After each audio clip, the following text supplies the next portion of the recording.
Matindi ito mga boss, kalat na at nakarating na nga kay GAB Chairman Attorney Francisco Rivera ang matinding binitawang salita ng brother coach ni former 3-Division World Champion John Riel Cuadro Alas Casimero na si Kuya Lods Jason Casimero na di umano kailangan magpatalo para daw sa mas malaking plano.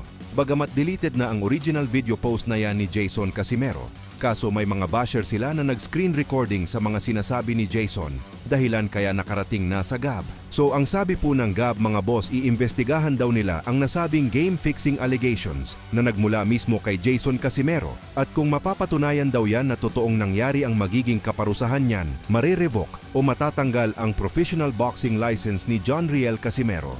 Pero sa tingin ko dyan, mga bossing, mahirap po yan patunayan, maski umabot pa sa Korte Suprema ang kaso dahil makikita naman sa video sa laban sa buong 10 rounds na si John Riel Casimero ang agresibo at sumusugod habang nangangatog ang tuhod ni Kameda sa kakatakbo. So tandaan po natin mga boss, pagdating sa mga kaso-kaso ay wala na yang mga aw-aw-aw, pang social media lang po yan.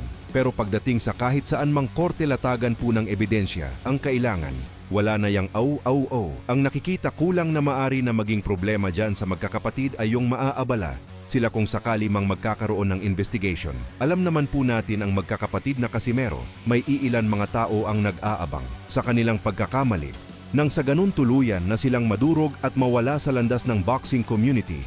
Kaya dapat palaging mag-iingat si Kuya Lods Jason Casimero sa kanyang binibitawang salita sa social media. Kumbaga po mga bossing, para iwas na rin sa magiging abala. Katulad po niyan, magkakaroon daw ng investigation ang GAB.